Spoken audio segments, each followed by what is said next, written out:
आपको बहुत गहराई से बात समझनी चाहिए कि जब तक हम स्वयं आत्मा का अनुभव नहीं करेंगे तुम्हारा शास्त्र भला नहीं कर सकते।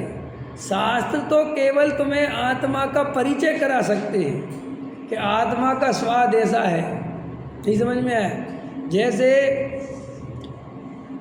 हमने आपको नींबू के बारे में बता दिया कि नींबू खट्टा होता है, नींबू के गुण बता दिए। अब आप नींबू बाज़ार से लो और उसका स्वाद लो तो असली नींबू के बारे में पता चलेगा।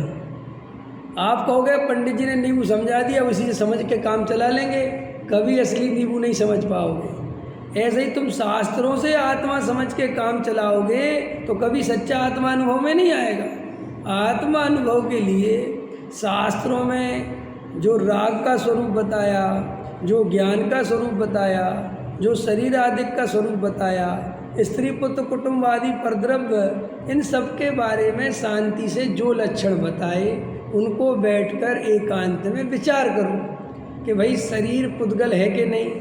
शास्त्र में पुद्गल लिखा नहीं, पुद्गल तो लिखा है। पुद्गल का क्या लक्षण बताया? स्पर्श, रस, गंध, वर्ण, और ये पुद्गल की पहचान है। तो देखो जे माइक भी पुद्गल, जे पुस्तक भी पुद्गल, जे टेबल भी पुद्गल। क्यों है पुद्गल?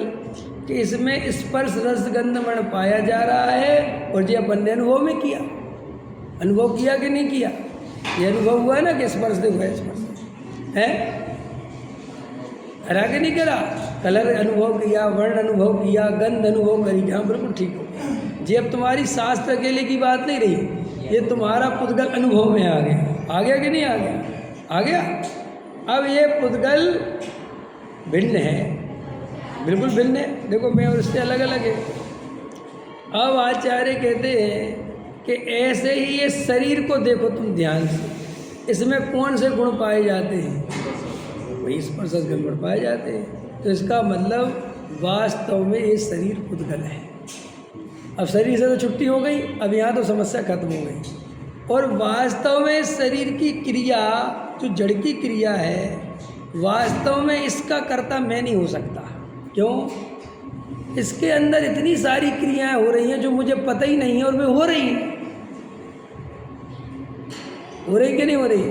हमने भोजन करा और भोजन का जो जो जो जो परिणमन होना है हम उसके बारे में सोचते हैं क्या? तो परिणमन होता है कि नहीं होता है? तो इसका मतलब भैया ये शरीर की क्रिया का कर्ता भर्ता मैं नहीं हूँ। अब अंदर गए, अब अंदर जो भाव उठ रहे हैं, नाना प्रकार के परिणाम चल रहे हैं, उन भावों को ध्यान से देखो। आचार्य भगवंतों ने उन भावों के बारे में क्या बताया? उन्होंने कहा कि साहब ये राग है, कसाय है। कसाय मतलब, कसाय शब्द का अर्थ होता है कसेला। कसेला तो समझते हो ना आप लोग? कसायला, कसायला खाया कभी कोई चीज़ कसायली? कड़वी। आंवला कैसा होता है? थोड़ा कसेला होता है। समझ में आया? तो और कसेला है कि नहीं? तो आत्मा का स्वाद कसेला है। देखो कितना अच्छा उदाहरण है कि भाई आत्मा का स्वाद जो है वो सुखरूप नहीं है, आत्मा का स्वाद दुखरूप है। बोलो क्रोध का स्वाद दुखरूप है कि सुखरूप? जब आपको क्रोध आता है तब आप सुख का अनुभव करते कि दुख का? जब आपको मान कसाई आती है, मंचमाला माइक, तो आपके परिणामों में आकुलता अनुभव करते हो कि निराकुलता? जब आप मायाचारी कर रहे होते हो, झूठ बोल रहे होते हो, तो आप आकुलता का अनुभव करते हो कि निराकुलता? जब आपको परिग्रह जोड़ने की, पैसा बनाने की इच्छा होती है तब दुख का अनुभव करते कि सुख का? तो इसका मतलब एक क्रोध, मान, माया, लोभ का स्वाद दुखरूप है। कितना सरल है। और जो दुखरूप है वो आश्रव है, क्योंकि आश्रव दुखकार घनेरे। समझ में आया कि नहीं है? तो बिल्कुल अब शास्त्रों को भूल जाओ, अब यहाँ आश्रव को खुद देखो, खुद अनुभव करो, क्योंकि वो आश्रव तुम्हारे पास है। अब जो तुम्हारे पास है उसके बारे में दूसरे से क्या पूछना? बिल्कुल स्वाद देगा कि बहुत दुख होता है भैया, जितो आकुलता होती है। अब आचार्यों ने कहा कि जितना भी आश्रव है ये सब भाव कर्म है। क्या है? ये जीव कर्म नहीं है, ये भाव कर्म है। ये जीव का कार्य नहीं है, ये कर्म का कार्य है। एक कर्म के उदय के निमित्त से इस जीव को एक समय की पर्याय में भाव कर्म पाया जाता है। कि नहीं साहब, वो तो भाव कर्म मेरे में, कि नहीं तेरे में नहीं है। कि क्यों? कि भाव कर्म बदलता है। जो परिणाम अभी है वो परिणाम थोड़ी देर बाद नहीं रहेगा, और जब वो नहीं रहेगा तो वो तो चला गया और मैं बचा। इसका मतलब वो मैं नहीं हूँ, क्योंकि अगर वो परिणाम में होता तो मैं भी उसके साथ चला जाता, लेकिन नहीं गए। तो तर्क से, युक्ति से तो कोई बात सिद्ध हो गई। अब भाव कर्म का स्वाद भी अपने को अनुभव में आ गया कि ये बिल्कुल भिन्न है। अब उन्होंने कहा कि अब उसके अंदर जाके जो उस भाव कर्म को जान देख रहा था, वो जो ज्ञायक भाव है, उसका स्वाद कैसा है। कैसा उसका स्वाद तो हमें पता नहीं। उसका स्वाद है कि तुम जानने देखने वाले को अनुभव करके देखो तो तुम्हें कोई आकुलता नहीं होगी, तुम्हें कोई दुख नहीं होगा। समझ में आया कि नहीं आया? और तुम शांत होकर उसका स्वाद लो। तो जब तुम ज्ञान स्वभावी आत्मा की दृष्टि करते हो तो तुम्हें कोई आकुलता, कोई तकलीफ, कोई कसाय, ये सब अनुभव में नहीं आते, आनंद अनुभव में आता है। तो वो जो आनंद अनुभव में आता है वो आत्मा का स्वाद है, और जो आकुलता अनुभव में आती है वो कसाय का स्वाद है, और पुद्गल तो प्योर जड़ है ही सही। इन तीन का भेद ज्ञान हुआ। अब आचार्य कहते हैं तीन का भेद ज्ञान होने पर भी, तुम्हें समझ में आने पर भी, जैसे ही तुम बाहर में निकलोगे उपयोग को, तो फिर तुम्हें ऐसा लगेगा कि मैं करता धरता हूँ।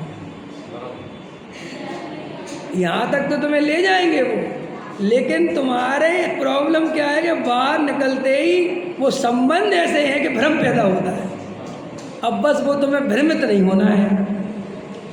अब वो भ्रमित नहीं होना है, उसके लिए वेद ज्ञान का आरा 24 घंटे चलाना है। क्यों? निमित्त नैमित्तिक संबंध 24 घंटे है। अब वो 24 घंटे वेद ज्ञान तुम्हारा चल गया। अब आचार्य कहते 6 महीने चला लो तुम। कितने महीने? तो 6 महीने में क्या हो जाएगा? 6 महीने में वेद ज्ञान के आरा से श्रद्धा हमेशा के लिए सम्यक दृष्टि हो जाएगी, उसकी श्रद्धा मजबूत हो जाएगी। ये मजबूत कैसे होती श्रद्धा?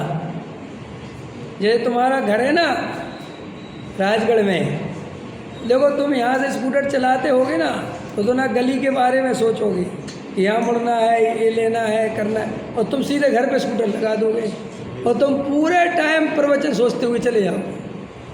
तो भाई साहब एक बात बताओ, तुम प्रवचन सोचते चले गए तो वहाँ पहुँच कैसे गए? वहाँ तो उपयोग लगा भैया। वो श्रद्धा में, धारणा ज्ञान में वो बिल्कुल एड्रेस मजबूती से बैठ गया है। अब चाहे तुम कुछ भी सोचो वो हिलने वाला नहीं है।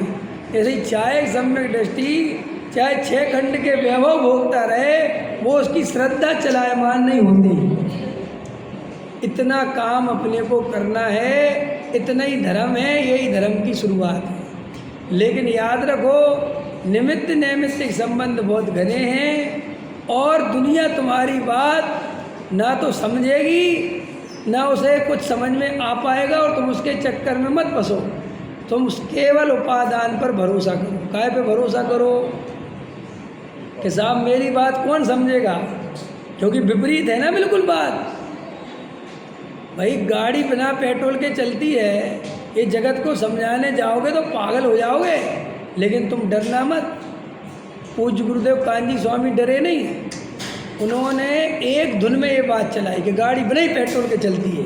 तो कहा साहब ये बात तुम्हारी कौन मानेगा, बिना बाई के रोटी बनती है, कौन मानेगा ये बात? गुरुदेव श्री ने क्या जवाब दिया? तूने मान ली? कि हाँ मैंने तो मान ली। तो ऐसे ही जिनके उपादान भला होगा, योग्यता भली होगी, वे ये बात स्वीकार करेंगे।